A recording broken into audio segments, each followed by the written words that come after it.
Assalamualaikum warahmatullahi wabarakatuh.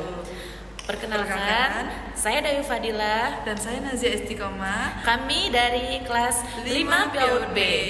Baiklah, di sini kami akan sedikit menjelaskan hasil diskusi kami tentang review skripsi yang berjudul Pengaruh Metode Bercerita terhadap Perkembangan Bahasa Ekspresif Anak Usia 5-6 tahun di TK Harapan Bangsa. Penulisnya di sini ditulis oleh Ibu Sri Wulandari Pada tahun 2020. Baiklah, langsung saja. Di sini saya akan sedikit menjelaskan bab 1, yaitu ada pendahuluan, ada latar belakang, SOTA, get recept, dan novelty. Pertama di sini saya akan menjelaskan latar belakang. Latar belakang skripsi ini disusun secara bertahap dan logis, dimulai dari pentingnya perkembangan bahasa pada anak usia dini sebagai pondasi komunikasi dan kesiapan ke sekolah. Yang kedua, permasalahan di lapangan, seperti anak kurang mampu menggunakan ide, kosakata terbatas, dan rendahnya keberanian berbicara. Yang ketiga, kebutuhan metode pembelajaran yang menarik dan sesuai dengan karakteristik anak, salah satunya yaitu metode bercerita. Di sini saya akan sedikit mengkritik dari latar belakang ini. Kritik saya yaitu latar belakang ini sudah sistematis, namun masih deskriptif umum dan belum menampilkan data kuantitatif awal, misalnya hasil observasi atau presentasi keterlambatan bahasa anak. Yang kedua itu state of the art atau SOTA. Penulis mengutip beberapa penilaian sebelum di sini penulis mengutip beberapa penelitian sebelumnya tentang metode bercerita, perkembangan bahasa anak usia dini. Di sini saya akan sedikit mengkritik, yaitu SOTA di sini belum ditampilkan secara eksplisit.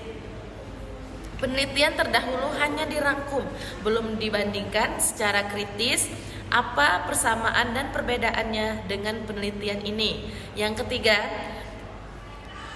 recept gap. Penelitian ini berangkat dari masalah rendahnya kemampuan bahasa ekspresif anak. Kritik pentingnya, gap riset ini belum dirumuskan secara tajam. Misalnya, belum dijelaskan metode bercerita jenis apa yang belum banyak diteliti. Tidak ada perbandingan dengan konteks lokasi atau karakteristik anak. Yang keempat itu novelty atau kebaruannya. Novelty penelitian dinyatakan pada penggunaan metode bercerita untuk meningkatkan bahasa anak. Kami akan mengkritik sedikit di sini. Kebaruannya yaitu masih lemah karena metode bercerita ini sudah banyak diteliti. Novelty seharusnya dipertegas, misalnya media bercerita berbasis lokal. Yang kedua itu teknik interaktif terbaru.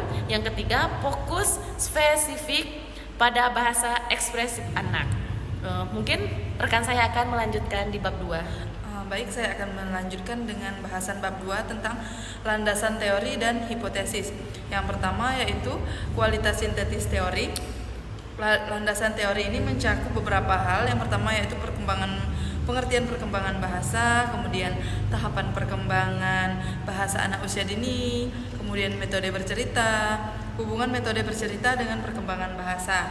Nah, kritiknya itu teori ini disajikan masih bersifat definisi, belum disintesis untuk membangun indikator penelitian secara kuat.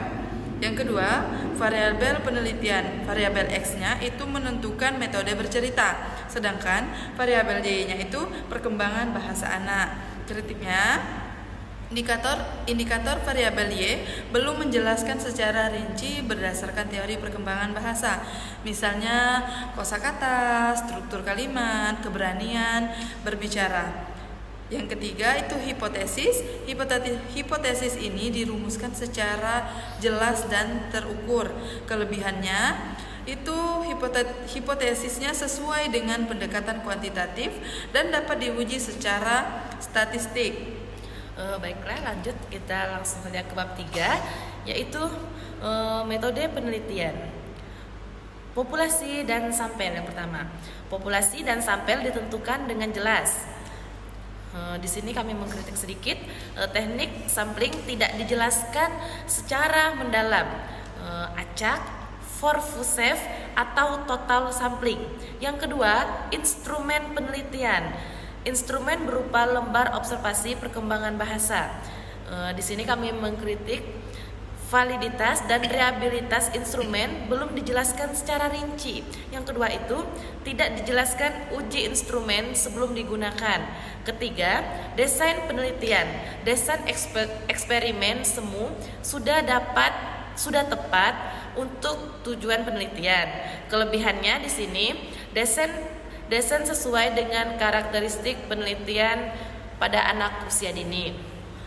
Baik, saya akan melanjutkan dengan bab 4, hasil penelitian dan pembahasan. Yang pertama itu ada penyajian data. Data ini disajikan dalam bentuk tabel dan grafik. Kelebihannya, penyajian datanya cukup jelas dan mudah dipahami. Yang kedua itu analisis data. Analisisnya ini juga menggunakan uji statistik. Kritiknya, interpretasi hasil statistik masih terbatas pada angka, belum dikaitkan secara mendalam dengan teori perkembangan bahasa. Yang ketiga yaitu pembahasan. Pembahasan menghubungkan hasil penelitian dengan teori penelitian terdahulu. Kritiknya di sini ada pembahasan masih deskriptif, kurang kritis terhadap keterbatasan penelitian. Oke, lanjut bab 5 ini ada kesimpulan dan saran. Di sini kesimpulannya sesuai dengan tujuan dan hasil penelitian. Kelebihannya, simpulan ditulis singkat dan jelas. Di sini ada saran. Saran ditujukan kepada guru dan sekolah. Peneliti selanjutnya ada sedikit kritik, saran masih umum dan belum operasional, belum menjelaskan langkah konkret beberapa penerapan metode bercerita. Kesimpulan umum reviewnya, skripsi ini sudah memenuhi kaidah penelitian kuantitatif PAUD, namun memiliki kelemahannya. Tadi kan sudah dijelaskan, yaitu ada di ketajaman stota dan research gap. Kemudian itu ada sintetis teori. Yang ketiga itu ada validasi dan reliabilitas instrumen. Yang terakhir itu ada kedalaman pembahasan. Mungkin hanya itu yang dapat kami jelaskan dari hasil diskusi kami. Lebih dan kurangnya kami mohon maaf. Kami akhiri. Wassalamualaikum warahmatullahi wabarakatuh.